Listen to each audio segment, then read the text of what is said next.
السلام علیکم ناظرین، پروگرام اوپینین ود علی قاضی میں بھلیکار آؤں یاسر احمد ہم اسٹوڈیو میں جوائن کرتا سینئر تجزیہ کار علی قاضی صاحب. ویلکم علی صاحب. Thank you Yasir. علی صاحب اج شہباز شریف صاحب پرائم منسٹر صاحب کل जेका आहे उहा APC कोठाई आहे 7 फरवरी ते, जंहिंमें चयो वियो आहे त ऑल पार्टीज़ कॉन्फ्रेंस कई वेंदी. टेररिज़म ऐं हिन हालात खे नज़र रखंदे सॼी पार्टीज़ गॾु वेहनि, हिकिड़ी मुशावरत कनि. एपेक्स कमेटी जहिड़ी अॼु मीटिंग बि थी, जंहिंमें शहबाज शरीफ साहब छो जो कल्ह ई या अॼु ई सुबुह खां ई PTI वारनि जेको आहे उहो चवणु शुरू कयो त असां शिरकत न कंदासीं. बाज़ाब्ता तौर ते अनाउंस करे छॾियो मुहम्मद कुरैशी असद उमर जो PTI शिरकत न कंदी, छो जो तव्हां असांजे ख़िलाफ़ु इंतकामी करायूं कयो था. और शहबाज शरीफ साहब बि तंज़ हणनि था पिया त यार हिन हालात में बि तव्हां जेको हथु मिलाइण लाइ तयारु न. माना जेका KP में एपेक्स कमेटी थी उनमें बि PTI जो नुमाइंदा शिरकत अॼु न कई, ऐं जेका सुभाणे ऑल पार्टीज़ कॉन्फ्रेंस थिए पई उनमें बि PTI ऐं इमरान ख़ान शरीक न थींदा. ठीकु थी वियो, ज़ाहिर एक्सपेक्टेड इहो ई हो. त पोइ अगरि PTI शरीक न थींदी अगरि सुभाणे ऑल पार्टीज़ कॉन्फ्रेंस में, त बाक़ी सभु पार्टियूं त एका दुका जमात इस्लामी इहे छॾे करे उहो त अॻु में ई जेको आहे उहो हुकूमत में आहिनि, त ऑल पार्टीज़ कॉन्फ्रेंस करण जी कहिड़ी ज़रूरत आहे. ऑल हुकूमती पार्टीज़ कैबिनेट घुराए वठनि. हिकिड़ी जमात इस्लामी वधी में हिकिड़ी जमात इस्लामी या को ईअं हूंदियूं नंढियूं वॾियूं जमातूं बियूं, पर को सिग्निफिकेंट त का ॿी पार्टी ॿाहिरि आहे ई कोन हुकूमत खां. त पोइ इहो इतफ़ाक़ी राय या कंसेंसस किथे पैदा थींदो. न थींदो. ऐं पोइ इन मां इहो मतिलबु वरी यानी हिकिड़ी इमरान ख़ान जे ख़िलाफ़ु या अपोज़िशन जेके आहे अपोज़िशन फ़िलहालु इमरान ख़ान, त हुकूमती इतिहाद वेठे हिकिड़ो ॿियो नुक़्तो अची वेंदो त भाई ॾिसो हीअ अहिड़े मौक़े ते बि असां सां गॾु नथो वेहे.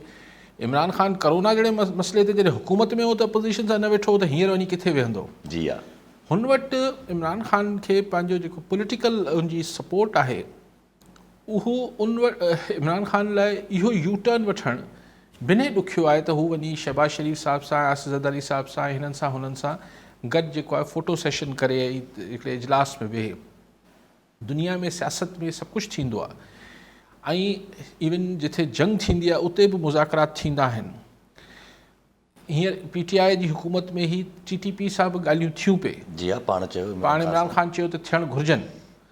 त जॾहिं तव्हां दहशतगर्दनि सां ॻाल्हियूं करे सघो था त पोइ बहरहाल पॉलिटिकल माण्हू आहियो हिक ॿिए सां. लेकिन इमरान ख़ान जो जेको चवणु मुंहिंजो ख़्यालु आहे त मूंखे ख़बर न आहे, बाक़ी तुंहिंजा तर्जुमान ॻाल्हाईंदा. लेकिन इमरान ख़ान शायदि हुननि सां सियासी मुज़ाकरात करण लाइ त किथे अगरि को हुनखे आसिरो ॾियनि त अचो फ्रेश इलेक्शन्स ते ॻाल्हायूं त किथे हू ॻाल्हाए बि वठे. हू वञी अगरि शहबाज शरीफ सां गॾु वेठो त इन जो मतिलबु इहो थींदो त हू हिन सिस्टम खे लेजिटिमेसी ॾिए पियो, हिन खे तस्लीम करे पियो. उहो इमरान ख़ान करणु नथो चाहे. इन ई करे क़ौमी असेंबली मां बि इस्तीफ़ा ॾिनई त हिन सिस्टम जो हिसो ई नथो रहणु चाहे. KP ऐं पंजाब असेंबली बि टोड़े छॾियूं. हाणे जा बदकिस्मती आहे हिन मुल्क जी, जीअं मूं तव्हांखे काफ़ी ॾींहंनि खां चवां थो त क़बाइली सियासत थिए थी, ज़ाती दुश्मनी ऐं मरण ऐं मारण ऐं हिन टाइप जा मामला थियनि था. इहो को रवाज रुगो हाणोकी PDM हुकूमत न विधो आहे, इमरान ख़ान हुकूमत में बि उनखां अॻु बि उनखां अॻु बि. इहो असां वटि बदकिस्मती आहे. लेकिन बदकिस्मती ते जेको हिन दफ़े सवायो तड़को लॻल आहे उहो इहो आहे त मुल्क वटि $3 अरब बि कोन बचिया आहिनि ख़ज़ाने में. $3 बिलियन बि कोन्हे, जेको हिकिड़े महीने जो बि तव्हांजो इम्पोर्ट बिल खां मुश्किल आहे. ठीकु आहे. अगरि तव्हां सफ़ा चीदा शयूं बि घुरायो त $3 अरब में उहे बि मस अचनि. मिसाल पेट्रोल आहे, दवाऊं आहिनि, हिन टाइप जी शयूं बि नथियूं अची, सभु पूरियूं न ईंदियूं. उन महिल वेही हिकिड़ी सियासी पॉइंट स्कोरिंग कनि पिया ॿई धुरियूं. ख़ुदि हुकूमती इतिहाद पारां हिन महिल ऑल पार्टीज़ कॉन्फ्रेंस सां हासिलु छा पियो थिए. एग्ज़ैक्टली हासिलु छा पियो थिए. को कहिड़ो अहिड़ो फ़ैसिलो आहे जंहिंजे लाइ हिननि खे सभिनी जी जेका पुठिभराई खपे. ऑपरेशन करिणो आहे दहशतगर्दनि जे ख़िलाफ़ु, उहो त उहे हुकूमत करे सघे थी. ऐं कहिड़ी हुकूमती इतिहादी धुर यानी JUI सिर्फ़ु मुखालफ़त कंदी. ऐं नथो सम्झां त इमरान ख़ान बि मुखालफ़त कंदो. जी हा. वधि में वधि अगरि दहशतगर्दनि जे ख़िलाफ़ु PTI हिते KP में अगरि ऑपरेशन थियो, फाटा में हिते, हाणे त फाटा KP थी वियो, त हिते अगरि ऑपरेशन जे ख़िलाफ़ु आवाज़ु उथंदो जीअं हुन ॾींहुं क़ौमी असेंबली ऐं सेनेट पे, त उहो JUI थोरो घणो आवाज़ु उथारींदी. बाक़ी त केर बि इख़्तिलाफ़ु न कंदो. त पोइ हीअ ऑल पार्टीज़ कॉन्फ्रेंस छा जे लाइ, हिन जो बि को सेंस न हो. लेकिन बहरहाल थिए पियो. सो हाणे इशू इहो आहे त हितां मुल्क हले कीअं. अगरि त मुल्क यानी इंतज़ारु ऐं जेके इंतज़ारु थिए पियो इन ॻाल्हि जो त भई IMF असांखे पैसा ॾेई छॾे त पोइ मुल्क हली पए. ठीकु आहे. पोइ हाणे IMF जी त तव्हां ॾिसो त फरमाइशूं ई वधंदियूं वञनि थियूं. ऐं यानी हाणे चवनि पिया IMF वारा त सरकारी मुलाज़िम चाहे सिविल तोड़े नॉन सिविल हू पंहिंजा असासा ज़ाहिर कनि 17 ग्रेड खां 22 ग्रेड ताईं। इंट्रस्टिंग, असासा त उहे बि शायदि ऑफिसर्स डिक्लेयर कंदा आहिनि पंहिंजा, लेकिन इन जो मतिलबु इहो थियो। ऐं चऊं त अगरि हाणे सरकारी मुलाज़िम को वञी 17 ग्रेड खां मथे बैंक अकाउंट खोलणु चाहींदो त हुनखे पंहिंजा एसेट्स या असासा डिक्लेयर करणा पवंदा। त मतिलबु इहो आहे त किथे न किथे IMF वटि हाणे जेका करप्शन जो मामिलो आहे पाकिस्तान जो, उहो बि हुनखे बि एड्रेस IMF करणु चाहे पई किथे न किथे, सोसाइटी खे डॉक्यूमेंटेड करण लाइ ऐं करप्शन खे पर कहिड़ो कामूरो जेको अॼुकल्ह पंहिंजे नाले ते पैसा रखे थो या कहिड़ो सियासतदान रखे थो, इहो बि को ख़ुशफ़हमी आहे त हिन सां छा थी वेंदो। एसेट्स डिक्लेयर करे छॾींदा ही जेके कामूरा आहिनि, सिविल तोड़े मिलिट्री जेके बि ऑफिसर्स आहिनि जेके आहिनि उहे डिक्लेयर करे छॾींदा। बाक़ी अगरि कंहिंजा 2 नंबरी एसेट्स आहिनि त हुनजे पंहिंजे नाले ते थोरी हूंदा। हाँ, अगरि हूंदा बि त हिन वक़्तु पंहिंजे नाले ते न हूंदा। ऐं सभु जे PTI जो नैरेटिव ॾिसिजे त PTI वारा त जेको असद उमर साहिबु चवनि था त तव्हां असांजे ख़िलाफ़ु इंतकामी कार्रवायूं कयो था, हुन खां पोइ चओ था त अची ॻाल्हायो असां सां। ख़ैर हाणे इंतकामी कार्रवायूं त पोइ तव्हां न कयूं छा हुनजे ख़िलाफ़ु? तव्हां को घटि कई छा? अॼु फवाद चौधरी वञे थो ऐं 4 ॾींहंनि खां पोइ वरी बि अची वञे थो, पोइ वीचारो रोई ॾिए थो। हिकिड़े टॉक शो में मूंखे कंहिं ॿुधायो त अगरि फवाद चौधरी साहिबु रोए पियो, तकलीफ़ अचे थी, जेल सख़्ती आहे, 4-6 ॾींहंनि में ई फवाद साहिब खे तकलीफ़ सवाई अची वई हूंदी ज़ाहिर आहे। ॿियो कुझु न, अहिड़े हिन लाइफ स्टाइल जे तव्हां पट ते रुगो चओ त पट ते सुम्हो त उहो बि ॾुखियो थी पए थो न, आदत नथी हुजे। पर इहे ई जॾहिं इंफॉर्मेशन मिनिस्टर हुआ फवाद चौधरी साहिबु, त हर क़िस्म जा जेके इमरान ख़ान जे दौर में माण्हुनि जी आज़ादी दॿाइण लाइ ॿियनि लाइ कानून हूंदा, उन्हनि जी वकालत बि कंदो वेई। उन महिल छा ही जेको ख़्वाजा साद रफ़ीक ऐं ख़्वाजा आसिफ़ ऐं राणा सनाउल्ला इन्हनि खे ॿधऊं त इन्हनि जेलनि जी तकलीफ़ूं न ॾिठियूं। ही त बुज़ुर्ग बि आहिनि, ख़्वाजा आसिफ़ ऐं ख़्वाजा साद रफ़ीक त मुंहिंजे ख़्याल में उमिरि में फवाद चौधरी खां वॾा बि आहिनि। इन्हनि त मुंहिंजा राणा सनाउल्ला बि थोरो रंग ते ज़ोर थो ॾिए, आहे त को नंढो ॿार त कोन्हे उहो बि। त ॻाल्हि इहा आहे त पॉलिटिकल वर्कर लाइ इहो वॾो हिकिड़ो इम्तिहान हुजे थो न। फवाद चौधरी साहिब जो फर्स्ट टाइम शायदि फवाद चौधरी साहिब लाइ फर्स्ट टाइम हो त जेल वेल वञे। जी हा, कुझु अहिड़ो ई ॻाल्हियूं सवाइयूं पियो करे पोइ। अच्छा, मूंखे इंट्रस्टिंग ॻाल्हि इहा ई आहे न त माना पहिरियां बि इहो ई दौरु हुयो, हाणे बि इहो ई दौरु आहे, त सैनिटी त प्रिवेल करे ई नथी न। पहिरियां बि उहो ई दौरु हो, हाणे बि इहो ई दौरु आहे। मुल्क में अगरि असां वटि अगरि इहो होशमंदी अची वञे त यार कंहिंखे त बस को त बस बि करे अची त मुल्क सुधरी न पए। असां वटि कोई नथो सुधरे। ऐं ख़ान साहिब लाइ बि जेको आउं सम्झां थो त इहो ई थिए पियो। ॾिसो न, ही जेको शहबाज़ गिल हो या अहिड़ा वोकल माण्हू हुआ, फवाद चौधरी हो या हू आज़म स्वाती हो, त अहिड़े माण्हुनि खे अगरि हिकिड़ी सिखत अची वई आहे न, त अगरि सुभाणे जेको हिननि जो यकीननि हुकूमत वटि एजेंडा ते हूंदो इमरान ख़ान खे अरेस्ट करणु, त उन महिल पोइ हीउ घणो गौर न करे सघंदा न।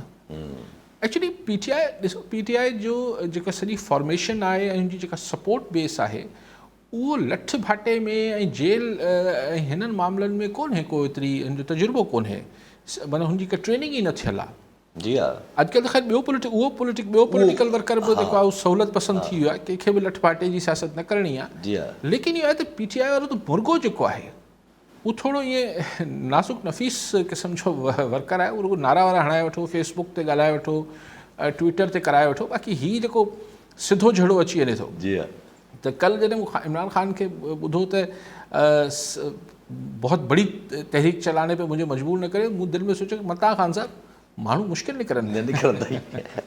अच्छा, 33 जेके सीटूं नेशनल असेंबली जूं जेके इस्तीफ़ा ॾिना हुया PTI वारनि, या पोइ मंज़ूर थी विया, लेकिन सॉरी तव्हांजी ॻाल्हि कटियां पियो यासिर, लेकिन ॻाल्हि इहा आहे त हिन अहिड़ी सियासत सां सवाल इहो न आहे त इमरान ख़ान छा कयो ऐं हुनखां अॻु वारनि छा कयो ऐं हाणे वारा छा पिया कनि। सवाल इहो आहे त मतिलबु मुल्क में को सियासी हमाहंगी ऐं सियासी ठापुर कॾहिं अचिणो आहे या न अचिणो आहे। शेख रशीद बि ॿधो अथनि, हाणे शेख रशीद जहिड़ो PTI आहे न, ॿियो छा आहे, भले पार्टी PTI आहे तक़रीबन, उनखे ॿधी विया आहिनि, उन ते अलाए कहिड़ा कहिड़ा केस पिया दाख़िल कनि, पोइ हीउ पियो थिए, पोइ हाणे चवनि था कराची पुलिस बि उते पहुती आहे ऐं हुतां हाणे खणी ईंदी, हिते केस दाख़िल थियो आहे। शेख रशीद त ख़ैर पुराणो पॉलिटिकल वर्कर आहे, पर हाणे कुराड़ो त थी वियो आहे, मतिलबु उमिरि त वॾी अथसि। सो उन में हिकिड़ी ही कल्चर जेको आहे या संगीन क़िस्म जा इल्ज़ामात ऐं संगीन क़िस्म जी ॿोली ॻाल्हाइजे थी, सभु आख़िर अगरि ठीकु नथो थिए ऐं IMF बि हिकिड़ी जहिड़ी जेकी फरमाइशी लिस्ट आहे इहो हिकिड़े ॿिनि ॾींहंनि में त हल बि नथी थी सघे, त पोइ आख़िर वञूं किथे पिया? जी हाँ जे डॉलर एॾो चढ़ियो पियो आहे ऐं पाण जे कल्ह बि पाण डिस्कस कयोसीं वञूं किथे पिया, त वञूं त ॾाढो ख़राबु सूरत हाल में था। अगरि हिकिड़ो जनरली परसेप्शन ॾिठो वञे त मुल्क थी करे पाकिस्तान जेको आहे उहो इंटरनेशनल डोनर्स खे रिक्वेस्ट करे थो पियो त डॉलर्स असांजे लाइ एक्यूमुलेट कयो। माना फिलंथ्रोपिस्ट खे यस डोनर्स, हा मुल्क हलाईंदा डोनेशन्स ते। डोनर त ॿिया शइ आहिनि न, ही त चवनि पिया त जीअं सीलानी आहे या इंडस हॉस्पिटल वारा आहिनि, ही सभु चवनि था त असीं $2 बिलियन माण्हुनि खां पिनी ईंदासीं 5 सालनि में, पर उन्हनि बि चयो आहे पर न हू 5 सालनि ताईं हिते रखबा। यस हा रखबा, ऐं हुन ते हू इंट्रस्ट न वठंदा तव्हां खां, जेके पढ़े ई पाकिस्तानी हूंदा। इहो अॼु मुंहिंजो अख़बार में तफ़सील पढ़िया, $2 बिलियन विरल, हिन महिल त उहे बि चङा पैसा थी पवंदा, पर $2 बिलियन मां बि केतिरो ही पिनण ते केतिरो कमु हलंदो। अच्छा को बि अची न पियो ॿुधाए त हिन खां पोइ छा हलो IMF अगरि मिसाल थी वञे थो, ही मुल्क असांखे को ॾेई छॾीनि था, त पोइ छा आहे, what is the game plan? आख़िर प्लान छा आहे? डॉलर अॼु वरी ₹5 जंप हणी वियो आहे, तक़रीबन 280 ताईं वञी पहुतो। ओपन मार्केट 284 सो 284 ओपन मार्केट ऐं ब्लैक मार्केट पे ही 300 खां टिपी वियो हूंदो। त हाणे ॻाल्हि इहा आहे त अगरि ही सॼो ईअं हलणो आहे ऐं ख़ैरात ते माण्हू खां पिनणा आहिनि पैसा ऐं IMF जा थोरा घणा पैसा वठणा आहिनि, उनजे एवज़ सॼियूं शर्तूं मञणियूं आहिनि, चलो ठीकु आहे, ही वक़्ती तौर ते ठीकु थी वेंदो, पर पोइ छा गेम प्लान छा आहे? अॻिते कीअं, छा पॉलिसीज़ कीअं चेंज पियूं थियनि? उहो त को माण्हुनि खे ॿुधाइनि न, त भई हाणे ही थी वेंदो, पोइ असीं 2 महीननि खां असां ही पॉलिसी आणियूं पिया, हिन खां पोइ असांजी एक्सपोर्ट्स वधी वेंदियूं, असां वटि जेको आहे कारोबार करण जी में सहूलियत थी पवंदी, असां वटि करप्शन हिते। हाणे ही जेके मुख़्तलिफ़ कमेटियूं इहे सिफ़ारिशूं ॾियनि थियूं त साईं तव्हां हेतिरनि पघारनि मां पैसा घटि करे वठो, एतिरा पेंशन मां घटि करे वठो, केर बि वेही सलाह नथो ॾिए त अगरि सिर्फ़ु करप्शन खे घटाए वठनि, जी हा 50% जी हा मुल्क मां, जी हा, त ॿियूं सॼी कटौतियूं करण जी हरूभरू ज़रूरत न पए। केरु चए थो डिफेंस बजट खे कट कयो, को चए थो त डेवलपमेंट बजट खे कट कयो, को चए थो पघारूं घटि कयो, को अगरि करप्शन खे घटि करे वठो, जी हा ख़तमु न बि घटि करे वठो त बि काफ़ी सवलो थी। जी हा जी हा जी हा एजाज़ ॾिठो कराची मां। जी ॾिठो साहब छा चवणु चाहींदा? सवाल अली काजी साहब का जेको वज़ीर आज़म जो बार बयान किया है तो हमने सियासत को रियासत पे कुर्बान कर दिया। हाणे उनजी तशरीह है त वतन त हुकूमत खे कुझु एक्सटेंड मिलंदी, 6 महीना मिले या 3 महीना मिले। हाणे आइन में त उनजी का गुंजाइश आहे कोन, पर जीअं त 42 अरब रुपया इलेक्शन कमीशन हुकूमत खे ॾियण, इलेक्शन कमीशन खे इलेक्शन करण जे लाइ, या डिजिटल आदमशुमारी थींदी, उन खां पोइ इलेक्शन थींदी, दहशतगर्दी जी लहर हले पई, आइन में त का गुंजाइश न आहे, पर तव्हां छा था सम्झो त वाकई जो आइन खां मथां कदम त पंहिंजे मुल्क में थींदा रहिया न? ठीकु आहे साईं, आइन खां मथां ॾिठो साहिबु तॾहिं कमु थींदो आहे जॾहिं आइन खे हिकिड़ो दफ़ो फ़ारिग करे छॾिबो आहे। आइन में रहंदे त आइन खां मथां कमु कीअं कंदो, सिधी ॻाल्हि आहे न। ऐं आइन जे उन्हनि मामलनि जिथे को तशरीह में को इबाम हुजे, को मुंझारो हुजे, उते त माण्हू हुकुमरान असांजा खेॾे वञनि था, पर जिथे ॻाल्हि बिन्हे चिटी हुजे उते तव्हां कीअं एक्सटेंड कराईंदो पंहिंजो टेन्योर? मुंहिंजो ख़्यालु आहे त पंजाब ऐं KP में हिननि खे इलेक्शन कराइणा पवंदा, ऐं कराइणा पवंदा, पर सिर्फ़ु सुवालु इहो आहे त सिर्फ़ु इलेक्शन थी वञण त काफ़ी ॻाल्हि न आहे न। इलेक्शन न सिर्फ़ु फेयर थियनि बल्कि फेयर थींदे नज़र बि अचनि, हीअ बि इंसाफ़ वांगुरु आहे त न सिर्फ़ु इंसाफ़ थिए बल्कि इंसाफ़ थींदे नज़र बि अचे। सो असां वटि बि वोट खे न सिर्फ़ु इज़त मिले, पर वो इज़त मिलंदे नज़र बि अचणु खपे, त पोइ त को हिन पॉलिटिकल या डेमोक्रेटिक प्रोसेस ते कंहिंखे एतबार ईंदो, न त वरी ही झुरलू अगरि फिरंदा त फ़ाइदो कहिड़ो आहे इलेक्शन कराइण जो? ऐं पोइ हिन पर आइनी तरह एज़ आई सेड गुंजाइश न आहे निकिरण जी। अच्छा पोइ हिकिड़ो सुवालु अची थो ज़हन में त हेतिरा पाकिस्तानी माज़ी में मतिलबु इकोनॉमिकली बि ऐं पॉलिटिकली बि हर क़िस्म जा एक्सपेरिमेंट्स ऑलमोस्ट थी चुका आहिनि। हाणे बि अगरि को भला नयो एक्सपेरिमेंट करण जी का तयारी आहे, वेटिंग कयो थो वञे, को प्लानिंग कई थी वञे? हूंदो सही, हूंदो को न को मनसूबाबंदी अलाए किथे न किथे थी रही हूंदी, पर ॾिसो यासिर बनीनो इंसान जी अगरि तारीख़ माना पत्थर जे ज़माने खे छॾे करे बाक़ी दुनिया में सिस्टम हलिया आहिनि ॿ। हिकिड़ो थिए थो बादशाहत, आमरीत, या जेको बि उनखे नालो ॾियो, ठीकु आहे। ॿियो हुजे त जमहूरियत, जी हा, पोइ किथे किथे मतिलबु मिसाल सोवियत यूनियन हो, कम्युनिस्ट स्टेट थी वई चाइना, त उहा बि उहो हुई हुनजी माशी प्रोग्राम कि कम्युनिज़म ईंदो, सभु बराबरि थी वेंदा, सरकारी मिल्कियत हूंदी, आवाम जी मिल्कियत, माण्हुनि जी मिल्कियत, इनफ़रादी मिल्कियत न हूंदी। हीउ हिकिड़ो हुननि जो फाइनेंशियल मतिलबु हिकिड़ो मॉडल हो, पर बेसिकली त आमरियत हुई न। यस, चाइना में छा आहे जी हा, त तव्हां नाला कहिड़ा बि रखी वठो, तव्हां चओ त हीउ बादशाह आहे, किथे चओ त न ही मिलिट्री डिक्टेटर आहे, किथे चओ त ही महातीर मोहम्मद जहिड़ो या ली क्योन यू जहिड़ो ही हिकिड़ो बिनेवलियन यानी हिकिड़ो सेमी डेमोक्रेट ऐं सेमी डिक्टेटर टाइप शइ अचे थी। पर या जमहूरियत आहे या आमरियत आहे या पोइ हिकिड़ो हाइब्रिड सिस्टम जी क्रिएट थियण, जीअं हाणे जनरल सिसी आहे हुते इजिप्ट में, या असां वटि पोइ मुशर्रफ साहिबु रेफरेंडम जे ज़रिए जेको आहे हू चूंडियल थी वियो। जी हा, पर इहे सभु बेसिकली आमरियतूं आहिनि। सो हींअर बि अगरि को नओं मॉडल सोचियो पियो वञे त ज़ाहिर पोइ हुनखे कपिड़ो कहिड़ो बि चाढ़े छॾीनि, हू या आमरियत हूंदी या जमहूरियत हूंदी, ॿी ॻाल्हि कहिड़ी हूंदी आहे। कॉलर सां गॾु तुफ़ैल जमाली, नवाब शमा जी। जमाली साहब छा चवणु चाहींदा? अस्सलाम वालेकुम। पहिरियां त अली काज़ी साहिब खे तव्हांखे सलाम अर्ज़, ऐं हुन खां पोइ सुवाल मुंहिंजा ॿ आहिनि। हिकिड़ो त सुवाल इहो आहे त हीउ जेको हींअर पेशावर में सर धमाको थियो आहे आपघाती, उन मंझि असांजी जेके असांजा इदारा आहिनि उन्हनि खे माना ख़बर कान पई थी सघी त हीउ किथां खां अची वियो आहे। पहिरियां ई थ्रेट त जारी थी वेंदा आहिनि जेको आहे दहशतगर्दी थी सघे थी, पर हीउ हेतिरो जेको वॾो सान्यो थियो इन बारे में जेको आहे सो असांजे इदारनि खे शायदि का ख़बर कान पई, ऐं जेकॾहिं कुझु कनि हा त शायदि कुझु का ख़बर पइजी वञे हा। ऐं ॿियो सुवाल सर इहो आहे त पहिरियां जेको आहे सो 8-9 महीना हींअर थिया आहिनि हीअ PDM जी हुकूमत खे, त तक़रीबन 7-8 महीननि ताईं त PTI जे कंहिं बि माण्हू खे गिरफ़्तार कोन करे सघिया। पर हाणे लगातार जेको आहे जेके ख़ासि माण्हू हुया PTI जा उन्हनि ते हथु शुरू थी वियो आहे। त छा हाणे मथां इदारनि जो हथु खजी वियो आहे एस्टेब्लिशमेंट जो, या जेको आहे हीउ टेस्ट केस पियो हले? इन ते थोरी पंहिंजी रोशनी विझंदा, महिरबानी थींदी। मीर ख़ादिम रज़ा टालपुर पीरागोड मां। जी टालपुर साहब छा चवणु चाहींदा? सलाम अलैकुम। वालेकुम अस्सलाम। साईं अर्ज़ु इहो त पंहिंजो बस बि ॿुधोसीं पियो साईं जो, पंहिंजो हाणे जेको रही हीअ पोज़ीशन हिन वक़्तु आहे जेका पंहिंजो साईं खां पुछनि था काज़ी साहिब खां, त इमरान ख़ान जेको हाणे पंहिंजो मूव कंदो पियो अचे, लॻे पियो त थोरो कुझु पंहिंजो हथ बि हल्को रखियो अथई, ऐं शायदि इहा जेका वठ पकड़ शुरू थी आहे इन मसइले जे करे जेको आहे सो पंहिंजो हिननि हथ हल्को रखियो आहे, या को का क्लीन चिट मिली आहे, या वरी इहो जेको इलेक्शन वारे जो बि थी सघे थो त हाई कोर्ट जेको चयो आहे त बाबा पंहिंजो इलेक्शन कमीशन खे त तव्हां डेट ॾियो छॾियो गवर्नरनि खे, त गवर्नर जी बि त सही आहे, प्राइम ड्यूटी आहे त जेको आहे सो हुनखे डेट ॾियणी जेको आहे सो पोइ हाणे इहा त वायोलेशन आहे जेको आहे पंहिंजो हिनजी पंहिंजो आइन जी। पर जेको मुसलसल आइन खे भॻो टोड़ियो पियो वञे त हिन जो आख़िर पंहिंजो सम्झ में न पियो अचे।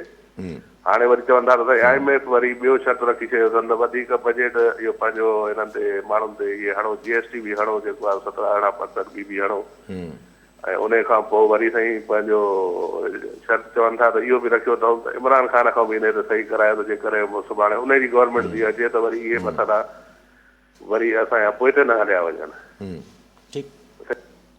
ठीकु आहे जमाली साहब, पहिरीं ॻाल्हि त मूंखे ख़बर न आहे त को थ्रेट अलर्ट जारी थियो या न थियो हो, दहशतगर्दी जी ख़बर अॻुवाट। ॾिसो, को माण्हू मरण लाइ तयारु अचे थो ऐं अगरि बॉर्डर जे पास अचे पियो त ज़ाहिर मुश्किल त आहे, बॉर्डर ते तव्हां सील करे सघो था, पर हाणे हज़ारे माण्हू रोज़ु अचु वञु कनि पिया, अगरि को हुन में दहशतगर्द अचे पियो जंहिंखे हुतां बम ॿधल कोन्हे हिते अची बम, त ॾुखियो त आहे, लेकिन बहरहाल ज़ाहिर ॿियो को तरीक़ो कोन्हे, सख़्ती त करणु खपे। सो मूंखे ख़बर न आहे त अॻुवाट ख़बर हुई या न हुई दहशतगर्दी जी।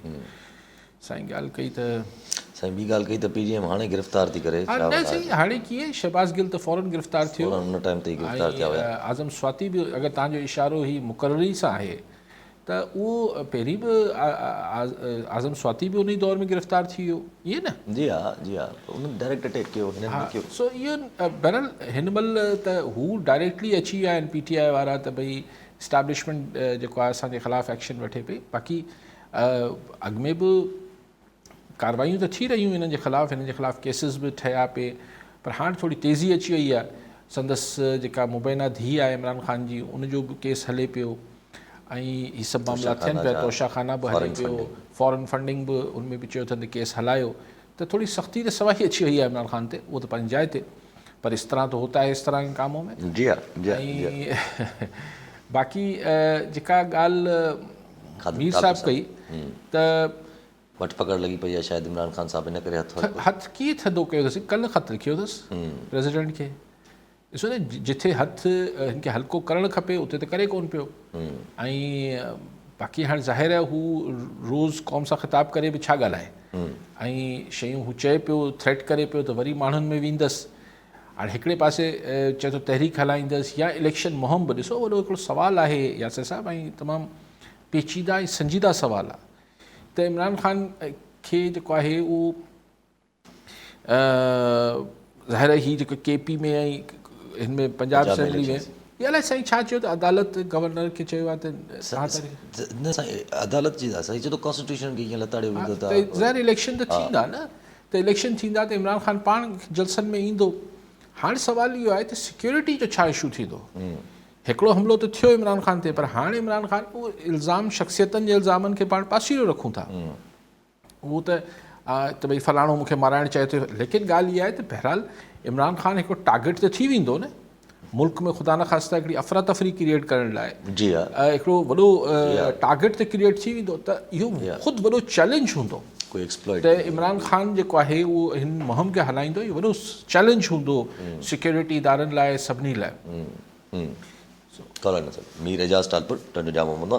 जी टालपुर साहब छा चवणु चाहींदा? तव्हांखे काज़ी साहिब खे काज़ी साहिब खां सुवाल हो, काज़ी साहिब ही हेॾो वॾो इस्लामी मुल्क एटमी ताक़त रखूं पिया, हेॾो वॾो टाइटानिक जेकॾहिं ॿुॾे पियो त को बि को छॾाइण वारो कोन्हे असांखे, को इदारो, को बाजू, को दोस्त, को चाइना, को सऊदी अरब असांखे ही ॿुॾण ॾींदा। आहिस्ते आहिस्ते भले ॿुॾी वञे, 24 करोड़ अवाम वेठी ॾिसंदी, इस्टेब्लिशमेंट वेठी ॾिसंदी, जुडिशरी वेठी ॾिसंदी, असांजा मुदबर ऐं दाना माण्हू वेठा ॾिसनि, ऐं हेॾो वॾो मुल्क ॿुॾे पियो त इन लाइ को चाकरी करण लाइ तयारु कोन्हे त हिन मुल्क खे क्राइसिस मां कढण लाइ जेकॾहिं हू पाण मां जुदा पट लॻी पई आहे त छा हेॾो वॾो मुल्क लोड़ींदो साईं वरी 24 करोड़ ग़रीब माण्हू न? या इहो ज़रूरी आहे हिननि खे हिन जी इहा सज़ा हुअणु खपे ख़ामोशी जी या लाताइल्की जेके मामलनि सां अवाम खे हिकिड़े दफ़ा भले तर वठूं, तंहिंखां पोइ वरी पाण उभरी ईंदासीं। इन लाइ सुवाल हो काज़ी साहिब खां। ठीकु आहे साईं। पहिरीं मीर साहिब जेको पीर जो ॻोठ मां ॻाल्हि पे कई उन ते चयूं त छा आए ॾींहुं आइन तोड़नि था पिया, ईअं हलंदो रहंदो। आइन कीअं टोड़ींदा साईं? कॉन्स्टिट्यूशन उॾारे था छॾनि, माना ॻाल्हियूं नथा मञनि, इलेक्शन्स नथा कराइनि। इलेक्शन त कराइणी पवंदी सही, आउं त नथो सम्झां त अञा इहो थोरो जल्दी थी वेंदो मीर साहिब त पाण इहो चऊं त आइन टोड़े छॾियो अथनि। फ़िलहाल अगरि इलेक्शन नथा कराइनि त पोइ त ज़ाहिर हर कंहिंजी लाइ परेशानी कुन ॻाल्हि हूंदी त पोइ आख़िर मुल्क में आइन न आहे त पोइ मुल्क कीअं हलंदो। मीर एजाज़ साहिब जेके ॻाल्हि कई उन में इहो आहे त आख़िर को विच में छो नथो पए, ऐं टाइटेनिक ऐं हीअ सभु साईं हवाला ॾियनि पिया। हू फिल्म जेका टाइटेनिक ठही उन में त साईं जेॾी महिल हू ॿुॾे पियो जहाज़ पाणी जो, त उन महिल बि हुनजो जेको जहाज़ जो इको सिस्टम ते म्यूज़िक उहो ई हलियो पिए। त असां वटि सियासी म्यूज़िक त उहो ई थो हले, अलाह न करे असीं ॿुॾूं, लेकिन हाणे $3 अरब जे मुल्क वटि बाक़ी बचिया हुजनि, भले असीं न्यूक्लियर मुल्क आहियूं, भले छा आहियूं, भले 22 आहियूं, भले 24 करोड़ आहियूं। फैक्ट ऑफ लाइफ हिकिड़ी हक़ीक़त आहे। पर जेका ॻाल्हि मीर साहिब खे मुंझाए पई, इहा ॻाल्हि मूंखे 6-8 महीननि खां मुंझाए पई त इहो किसो कीअं हलंदो। ऐं पाण ॾिठो त किसो मतिलबु मूं त सम्झो पियो त हिन जे लाइ को मुदाख़लत थींदी ऐं को शयूं खे कंहिं मुंहुं माणपे में आणिबो। चलो उहा ॻाल्हि त मूं वरी सही साबित न थी, लेकिन जेको मूं सम्झो पियो त इहो थींदो ऐं उनखे रोकण लाइ कुझु थींदो, रोकण वारो त न थियो, पर जेको थियणो हो त मुल्क सां थियो। जंहिंजी ॻाल्हि असां जहिड़नि माण्हुनि जेको आहे उहो लखे माण्हुनि कई हूंदी, को अकेलो कोन हूंदसि। त भई ईअं सियासी अदम हिन जो इस्तेकाम सां मुल्क कीअं हलंदो, and there are no policies at all. ऐं हींअर मां ॻाल्हि इहा कयां पियो त भई अगरि इहे $3 बिलियन आहिनि, तव्हांखे चलो IMF ॾेई छॾे थी, चलो तव्हांखे सऊदी अरब या चाइना जिथां $2 अरब डॉलर मिलणा आहिनि मिली वेंदा, पोइ छा आहे? पोइ बि त को गेम प्लान न आहे न। पोइ बि ज़ाहिर ही इलेक्शन्स जेको आहे हीअ फेयर कराईंदा। हाणे फेयर न कराईंदा त पोइ छा थींदो? ईअं अगरि गिरफ़्तारियूं थींदियूं, इमरान ख़ान सुभाणे गिरफ़्तार थिए थो, हीअ थिए थो, त मतिलबु मीर साहिबु महसूसु त ईअं ई थिए थो त या कंहिंखे परवाह कोन्हे या जेके के आहिनि जिन्हनि के ॾे तव्हां बि इशारो कयो पिया हुननि वटि को गेम प्लान आहे त हू चवंदा अरूर अली काज़ी ऐं मीर एजाज़ परेशान पिया थियनि, अहिड़ो कुझु कोन्हे, संभाले वठंदासीं। पर कॾहिं कॾहिं शयूं लास्ट मिनट ते पोइ संभले नहीं संभलती। माना अञा ताईं फ़र्दनि जी सोच ते ई कमु हले थो। थींदो ईअं ई आहे। तव्हां ॿियो छा, इहो त ॻाल्हि ई अजीब। भई नवाज़ लीग इदारो आहे या फ़र्द आहे? पीपल्स पार्टी इदारो आहे या फ़र्द आहे? न आहिनि, इदारा न आहिनि इहे। PTI इदारो आहे या फ़र्द आहे? फ़र्द थी विया आहिनि सभु, इहे सभु पॉलिटिकल इहे सभई मुख़्तलिफ़ जेके उहे हिकिड़ा इदारा हुजनि था उते बि फ़र्द हुजनि था। मूं तव्हांखे कल्ह बि मिसाल ॾिनो त जॾहिं Chaudhry Iftikhar chief justice of Pakistan हो त हिकु जुडिशरी जी हिकिड़ी सिचुएशन, सुभाणे अगरि जस्टिस फ़ाइज़ ईसा काज़ी साहिबु थी वेंदो त सिचुएशन तव्हां ॾिसंदो त इदारे जी चेंज थी वेंदी। ज़ियाउल जे ज़माने में मिलिट्री इस्टेब्लिशमेंट जी हिकिड़ी सिचुएशन हुई त मुशर्रफ जे ज़माने में हू कुता ॿिली खणी घुमंदो, बिल्कुलु 100% अपोज़िट लिबरल। सो फ़र्दी हुजनि था, इदारा त हूंदा आहिनि, लेकिन बहरहाल सोच जेका हावी हूंदी आहे इदारे जी कारवाई या इदारे जी जेका परफॉर्मेंस हूंदी आहे उहो डायरेक्टली रिलेटेड हूंदी आहे जे फ़र्द जी सोच सां। अच्छा, UN जा असांजा रिप्रेज़ेंटेटिव मुनी अकरम साहिबु, उन्हनि मुनी अकरम साहिबु हिकिड़ी इंट्रस्टिंग ॻाल्हि कई। पहिरियां त कयूं, पोइ रिट्रैक करे विया। पख्तून लाइ ॻाल्हि कयूं त माना हुननि जो हिकिड़ो कल्चर आहे, उहो कल्चर जे करे गॾु औरत खे घर में रखंदा आहिनि, इन करे उहा ॻाल्हि में इंट्रस्टिंग हिकिड़ी थी अचे। बाक़ी त हुननि रिट्रैक करे छॾियो त मां पख्तून लाइ नथो चवां, पख्तून ॾे हुननि जे लाइ हिकिड़े तबिके लाइ थो चवां। अञा बि असांजो UN जो रिप्रेज़ेंटेटिव अफ़गानिस्तान या तालिबान खे डिफेंड थो करे उते वेही करे UN में। हा, जेको दिफ़ा हुन असांजे UN जे एम्बेसडर खे ॻिची में पइजी वियो, उहो त अफ़गानिस्तान में ई उनजे ख़िलाफ़ु ॻाल्हि ॿोल शुरू थी वई आहे। ॾिसो, इहो त मूं तव्हांखे अर्ज़ु कयो न त कुझु बि चेंज करण लाइ असीं तयारु न आहियूं। असीं हिते असांजो डिफेंस मिनिस्टर बीह करे चए पियो त अफ़गानिस्तान में ई दहशतगर्दी थिए पई, पर असांजो बॉर्डर बंदि नथो थिए, नथो थिए, को डिप्लोमेटिक रिलेशनशिप में को बि कशीदगी नथी अचे। असांजो जेको एम्बेसडर आहे UN में उहो बीह करे हुननि खे दिफ़ा पियो करे। बसि पोइ चइजे थो त बसि तव्हां हरूभरू परेशान आहियो, थी सघे थो हेतिरा माण्हू जेके आहिनि हिकु हिकु ॾींहं मरी था वञनि। बसि सवाल इहे निशान बरक़रार आहे। बसि मुलाक़ात थिए थी, APC थिए थी, APC में छा डिसाइड थिए थो हाणे उहो बि ॾिसी वठूं। डिसाइड APC में छा थींदो? ज़ाहिर है अज़म का आदा किया जाएगा कि दहशतगर्दी को कुचल देंगे, बस कुचल दो। पुछा थी तो नई ॻाल्हि छा थियणी आहे इनमें? और सब मुल्क में इत्फाक़ राय है, कौम सीसा पिलाई दीवार बन जाएंगे, कौम ये हो जाएगी, कौम वो हो जाएगी, बिस्मिल्लाह। तो भाई ॾिसो, ॻाल्हि इहा आहे डायलॉग हणण जी ज़रूरत न आहे न, जेको तव्हांखे करिणो आहे करे वठो, ऐं हिन में तव्हांजी केरु मुखालफ़त कंदो। लेकिन situation in house in order न आणींदो, ॾिसो न, हाउस इन ऑर्डर न ईंदो त कुझु बि शइ ठीकु त कोन थींदी। तव्हां घर में विड़िया वेठा आहियो, ॿाहिरि छा मामलात कंदो? बसि हू माना अगरि जनरली ॾाढो रस वक़्तु माना अॼुकल्ह ॾाढी हिन ॻाल्हि ते डिबेट हले थी पई त ही APC जेका थिए थी पई हिन में अंदरि छा अगरि PTI शामिलु थिए थी वञे बि थी त माना पोइ उन में सियासी फ़ैसिला थियण जा इम्कान आहिनि? सही न? कहिड़ा इलेक्शन्स ऐं इहे ॻाल्हियूं सॼा हिकु मनु मुंहुं माणे सां ॻाल्हियूं करण जो? ॾिसो न, सही ॻाल्हि इहा आहे त APC अगरि घुराई पे वई, अगरि हुनजो दहशतगर्दी जे हिकु नुकाती एजेंडा के अलावा एजेंडा हो त प्राइम मिनिस्टर खे घुरिजे आहे या हुकूमती इतिहाद घुरिजे आहे त उनजी तशहीर करे आहे पहिरीं त भई असीं हीअं करे हिकिड़ो कयूं पिया, जंहिंमें सब टॉपिक्स जेको आहे उहो कलेक्टिवली के ज़माने में इवन शहरी सतह ते बि ऑल पार्टीज़ कॉन्फ्रेंस थींदी न हैदराबाद कर, त उन लाइ पोइ हिकिड़ो वफ़्त ठहंदो हो, जेका पार्टी मेज़बान हूंदी उहो वञी सभिनी जे सरबराहनि सां उन चङनि मुड़ुसनि सां मिलंदी त सर अचिजो असीं हीअ ॻाल्हाईंदासीं, उहे चवंदा न हिन में हीअ बि नुक़्तो शामिलु कयो। हीअ त हिकु ॾींहुं पहिरीं जेको आहे हिकिड़ो ऐलान करे छॾियो, बाबा सुभाणे कमदार ऐं हारी आहिनि त सुभाणे पहुची वञो, तव्हां एजेंडा छा ॾिनो आहे? मतिलबु दैट शोज़ हिन मां इहो ज़ाहिर इहो थिए थो त संजीदा केतिरो आई ऑल पार्टीज़ कॉन्फ्रेंस। ॾिसो, ऑल पार्टीज़ कॉन्फ्रेंस थींदी आहे त पोइ हुन ते अगरि त हिकु नुकाती एजेंडा आहे बसि ठीकु थी वियो, हुन हिकु नुकाती एजेंडा ते तव्हांखे ऑल पार्टीज़ कॉन्फ्रेंस करण जी ज़रूरत ई कोन्हे। ऐं ऑल पार्टीज़ कॉन्फ्रेंस अमूमन थींदी डिक्टेटर्स जे ज़माने में। हाणे तव्हां वटि पार्लियामेंट आहे न, सभई पार्टियूं त हुन में मौजूदु आहिनि सवाइ PTI जे, उन्हनि जा तव्हां इस्तीफ़ा क़बूल करे वरिता आहिनि तकड़ में। सो ऐं पोइ अगरि ॻाल्हि इहा करणी आहे त दहशतगर्दी खे न छॾींदासीं, तव्हां करे छॾियो, हुन सां कहिड़ो हुन PTI अचे न अचे हुन सां कहिड़ो थो फ़र्क़ु पए। हा, अगरि तव्हां को पॉलिटिकल एजेंडा रखो पिया त पोइ सच तव्हां त सभु हिकिड़ी धुर आहियो न, 13 जमातूं त हिकिड़े पासे आहिनि। तव्हांजी हिकिड़ी सोच आहे। हाणे बाक़ी रहिजी मेजर पार्टीज़ में PTI ऐं जमात इस्लामी, हुननि वटि 13 जमातनि जो हिकु 3 रुकनी वफ़्त वञे, हुन सां डायलॉग करे वठे। ऑल पार्टीज़ कॉन्फ्रेंस जी ज़रूरत कहिड़ी आहे? जी हा। ऐं जब नेशनल असेंबली जी ॻाल्हि निकिती त नेशनल असेंबली जी त PTI त वापसि हुननि जी करे थी पई, चैलेंज बि कयो अथई हिननि खे त भई असांजा इस्तीफ़ा ग़लति मंज़ूर कया अथव। वरी अॼु इमरान ख़ान साहिबु जेको आहे उहो इहो बि अनाउंस करे छॾियो त चवनि था सोर्सिस वटां थो अचे, पर इमरान ख़ान साहिबु जेको आहे उहो पाण न बीहंदा, ऐं जेके नेशनल असेंबली जा जेके ऑलरेडी उन्हनि तकनि तां जेके इस्तीफ़ा ॾिनल हुया उहे ई वापसि बीहंदा। पहिरीं त ख़ान साहिब जो ख़्यालु इहो ई हो त वरी छाकाणि हिन महिल ताईं जेतिरा बाई इलेक्शन थिया आहिनि ख़ान साहिबु पाण बीठो आहे। हिन दफ़े उहो बाई इलेक्शन्स में जेको ख़्यालु चेंज कयो आहे, यकीनन हिकु सियासी फ़ैसिलो न आहे, ही कानूनी माहिरनि जी सलाह ते इमरान ख़ान इहो कयो हूंदो त भई अगरि तव्हां फॉर्म भरींदव ऐं तव्हांजी धीउ जे हवाले सां तव्हांखे वरी कुझु बयानु ॾियणो पवंदो न, तव्हांखे पंहिंजे एसेट्स डिक्लेयर करणा पवंदा न, त वरी हिकिड़ो दफ़ो तव्हां ते मतिलबु जेको आहे कूड़ी ॻाल्हि करण ते तव्हां ते वरी हिकिड़ा नवां केसिस दाख़िल थी वेंदा। सो हू इमरान ख़ान हिन दफ़े कुझु बि लिखत में चवण ई नथो चाहे। ॿी ॻाल्हि इहा आहे त हुन जेको पंहिंजी धीउ जेको मुबैना धीउ अथसि उनजे हवाले सां कोर्ट में इहो मौक़िफ़ इख़्तियार कयो आहे त छाकाणि त आऊं को चूंडियल माण्हू ई न आहियां, मूं वटि पब्लिक ऑफिस ई न आहे, लिहाज़ा कोर्ट मूंखां पुछण जी मजाज़ ई न आहे। त हीअ मुंहिंजी ज़ाती जीअं हिकिड़े फ़र्द खां कोर्ट घुराए नथी पुछी सघे तुंहिंजा ॿार घणा आहिनि, उहो त को पब्लिक ऑफिस होल्ड करे। त पर अगरि इमरान ख़ान वरी अगरि वञी MNA जी इलेक्शन विढ़े हा त वरी हुनखे ॿुधाइणो पवंदो न त हू धीउ हुनजी आहे या न आहे। सो ही कानूनी सबब जे करे इमरान ख़ान पोइ हिते हटियो आहे, न त इलेक्शन त हू पाण विढ़े हा, पर हाणे नथो विढ़े। ज़फ़र नक़वी हैदराबाद मां।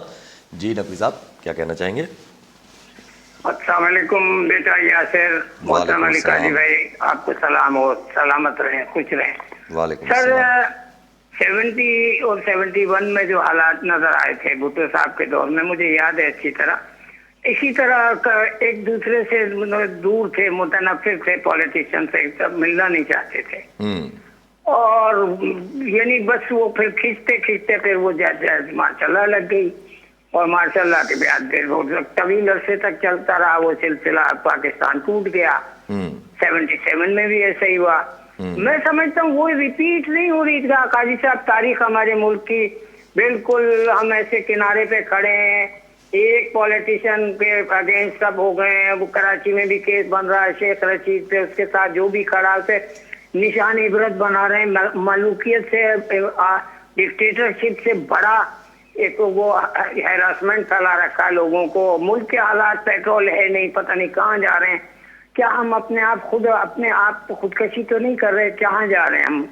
इस पर जरा रोशनी डालें काजी साहब, मुझे तो बड़ा खौफ आ रहा है आजकल के हालात देख के। So nice of you sir, thank you sir.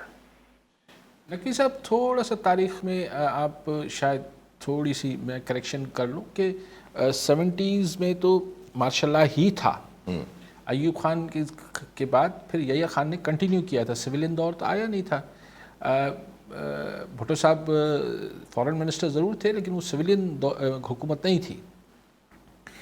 उसके बाद मामला ये था कि उस तरफ शेख मुजीब और ये वो ठीक है, लेकिन उसके बाद एक सिविलियन हुकूमत पाकिस्तान में आई पीपल्स पार्टी की। 77 में भी जब आप बात कर रहे हैं तो वो तो आखिर में भुट्टो साहब तो उनके साथ बैठ गए थे और PNA भी बैठ गई थी। क्या नाम था JUI के सरबरा मौलाना मुफ्ती महमूद साहब मरहूम, नवाज़ रसुल्ला खान, प्रोफेसर गफूर मरहूम, सब इस तरफ से बैठे थे, उस तरफ से जुल्फ़कार अली भुट्टो, हफीज़ पीरज़ादा और कौसर न्याजी साहब थे या कौन थे, ये तीन इस तरफ से बैठे थे। वो तस्वीरें हम तो छोटे थे लेकिन तस्वीरें हमने देखी। तो उसके बाद वो मार्शल तो आना ही आना था, उसके लिए उसका सबब सियासी डेडलॉक नहीं था। डेडलॉक तो मुज़ाकरात तो कामयाब हो गए थे, फ्रेश इलेक्शंस की बात हो गई थी, लेकिन उस वक्त तो तय था कि मार्शल आना है, क्योंकि अमेरिका भी ऐसा चाहता था, हमारी इस्टेब्लिशमेंट भी ऐसा चाहती थी। यहाँ पर मामला ज़रा मुख्तलिफ है और होता यही है कि तारीख़ में बिल्कुल फ़ोटोस्टेट बाद में नहीं आता है। बिल्कुल ये एक नौयत इस दफ़ा बहरान की मुख्तलिफ है, और इस दफ़ा मुल्क को जो माशी ख़तरा है वो इतना शदीद है। यस, तो अगर आप घबरा रहे हैं नकवी साहब तो आप बेजा घबरा नहीं रहे हैं, घबराहट सबको है, और कोई भी ये बताने वाला नहीं है कि घबराओ मत। क्योंकि कोई भी अगर ये बोलेगा तो हम बोलेंगे कि तो फिर सबब बताओ कि क्यों ना घबराएं। जैसे मैं कह रहा हूँ कि मैं इस बात पर राज़ी हो जाऊँगा कम से कम मैं अपनी बात करूं कि लोग बोले मुझे, अगर कोई बैठ के मुझे तसल्ली से समझाए ज़िम्मेवार कि जनाब देखें ये IMF हो जाएगा, मैं कहता हूँ हाँ देर सवेर हो जाएगा। फिर वो मुझे बताया कि देखिए इसके बाद ये पैसे आ जाएंगे, मैं कहूँगा हाँ ठीक है आ जाएंगे, तो कहेगा चलें अभी हमारा फिर 6-7 बिलियन डॉलर पे हम आके खड़े हो जाएंगे, चलो हो जाएंगे। फिर हम रशियन तेल ले लेंगे, वो हमें थोड़ा सस्ता मिलेगा मार्च के बाद, चलो ये भी ठीक है। लेकिन ये जो इतना बड़ा खसारा है और हमारे पास ये जो इतनी बड़ी रिसेशन आएगी, इतनी बड़ी जो माशी बदहाली आएगी, इस ये जो हमारी इंडस्ट्रीज़ बंद हो रही हैं, जो अनएम्प्लॉयमेंट हो रही है, जो महंगाई बढ़ रही है, इससे लॉ एंड ऑर्डर क्रिएट होगा, टेररिज्म उधर से मामला, इसके लिए तो मुझे कुछ बता दो ना, मुझे कुछ मेहरबानी करके नवाजिश होगी कि मुझे समझा दें कि सर हमने अब माशी पॉलिसी यूं बना दी हैं, अब टैक्सेस में स्ट्रक्चरल चेंजेस हम कर रहे हैं कि हम टैक्स रिफॉर्म्स ऐसे ला रहे हैं। बोलना नहीं है, ये तकरीरें हमने बहुत सुन ली कि हम 100 बिलियन अरब रुपए कर लेंगे, 1000 अरब रुपए कर लेंगे, नहीं कहानियाँ नहीं सुनाए। ये समझा दें कि जी हमने यूरोप में यूँ बात कर रहे हैं और हमारे टेक्सटाइल का कोटा बढ़ जाएगा। ये बता दें कि हमारी IT इंडस्ट्री इतनी है, इससे भी हमारी एक्सपोर्ट्स बढ़ जाएंगी। हमारे पास जो है, क्योंकि अब ये तो कह नहीं सकते कि हम कोई सब्सिडी दे देंगे, हमारे पास यूं मामला हो जाएगा तो ज़रा पेट्रोल नीचे आ जाएगा, ज़रा डॉलर नीचे आ जाएगा, कुछ तो समझा देना। जो समझाने वाला शख्स है इस मुल्क का वो है इसाक डार साहब, गायब हुए हैं। इसाक डार साहब कहते हैं अल्लाह के ज़िम्मे है। यस, आखिरी बार ये तो अब आप और हम मुसल्ला बिछाएं और अल्लाह से ही रुजू करें, क्योंकि वो तो कुछ बता नहीं रहे। और जो ज़ाहिरी मामलात हैं वो बहुत ही परेशान कुन है। इसाक डार साहब आते भी हैं वीडियो लिंक पे, तो ये कहते हैं कि जी गवर्नर स्टेट बैंक को बोलते हैं ज़रा सा इन फिलंथ्रोपिस्ट के साथ, ये जो अतिया देने वाले मुगैर हजरात हैं, इनसे ज़रा चंदा कर ले, भीख मांग ले आसान उर्दू में। और वो कहते हैं जी ठीक है, ये सिलानी वाले और दूसरे साहबान कहते हैं कि ठीक है जी हम कोशिश करेंगे कि 1.5-2 अरब डॉलर आपको कहीं से हाथ करके देते। तो ये तो कोई पॉलिसी नहीं है ना, ये तो आप एक सर में दर्द है तो आप एस्प्रो खा रहे हैं भाई, कोई उसकी कोई बताएं तो सही, इसकी लॉन्ग टर्म ट्रीटमेंट क्या है वो बता नहीं रहे। अच्छा, वो ट्रीटमेंट गवर्नमेंट की तरफा लगे तो शायद यही नज़र अचे थी न त इमरान खान के खिलाफ़ तोशाखाना, इमरान खान के खिलाफ़ हिकिड़ो केतिरी इमोरलिटी किरी पई आहे, जो माना उहो ई साॻियो धीअ वारो केस वापसि खणी अचणु, उन ते ई साॻियो नाइली करणु। ॾिसो हाणे ॻाल्हि इहा आहे त मॉरलिटी ते त केर बि हिते असांजे मुल्क में इख़लाक़ियात ते त केर बि लेक्चर न ॾे न। इमरान खान कहिड़े इख़लाक़ी कमु कया, एग्ज़ैक्टली यानी मरियम नवाज़ जा मतिलबु अगरि वीचारी मतिलबु जी हा, हुनजे औरत जी तक़दुर, तो अगरि वॉशरूम में कैमरा लॻाया पिया, उहो जेको लॻाइनि पिया उहो इख़लाक़ियात ते घटि में या राति 4 बजे कमरे में घिरी आहे, या 4 बजे कराची में होटल में घिड़ी आहे, त इख़लाक़ियात या फरियाल टालपू के राति जो 2:30 बजे खणी आहे। केरु छा आहे, लेकिन हिकिड़ी इख़लाक़ियात हिकिड़ी ॿी शइ हुजे, या न तव्हां ते कंहिं चार्जिस आहिनि, तव्हां फसे पोइ हिननि छा कयो, हिननि शहबाज़ गिल सां छा कयो। जी हा, त इख़लाक़ियात ते त इस हमाम में सबने कपड़े पहने हुए हैं, ये शहबाज शरीफ चए तो नंगे, मैं तो चवंदो सबने कपड़े पहने हुए। यही प्लान नज़र अचे थो न, पर बसि APC करणी आहे, जेको तव्हां ॻाल्हि कई त बसि फॉर्मेलिटी आहे, कहिड़े हिसाब सां इहो बि कंहिंखे ॾेखारीनि पिया त ॾिसो यार असीं ॾाढी कोशिशि कयूं पिया, पर हू नथो मने। जी हा, ऐं हुनखे हाणे मञे नथो त हुनखे पोइ तव्हां सोड़ो कयो ऐं सोड़ो करे ॾियो असांखे। आई डोंट नो जेके हू आहिनि, हू कॾहिं जेको आहे हिकिड़ो जेको रोल हींअर पाकिस्तान जी अवाम एक्सपेक्ट करे थो त को जेका ग़ैबी ताक़त हिननि ॿिन्ही धुरियुनि खे ईअं झुंडनि मां हिननि जा हथ कढाए ऐं क़बाइली जंग खे सियासी टेबल ते हल कराए, उहो अञा ताईं को रोल थींदो नज़र त नथो अचे। छो जो इन जी वजह बि त उहे ई धुरियूं हुयूं न, वॾी क़बाइली जंग जी। आउं त चाहियां थो वजूहात ते छॾियूं, आउं त चाहियां थो अॼु भला जेको बि माज़ी में थियो, let the bygones be bygones, अॼु त मसइलो हल करे वठो। जी हा, जी हा, जी हा, ठीकु आहे जी साहब, वरी महिरबानी साहब। नाज़रीन, अॼु जो प्रोग्राम जो पूरो थियो, वरी ईंदड़ प्रोग्राम में दुआ में यादि।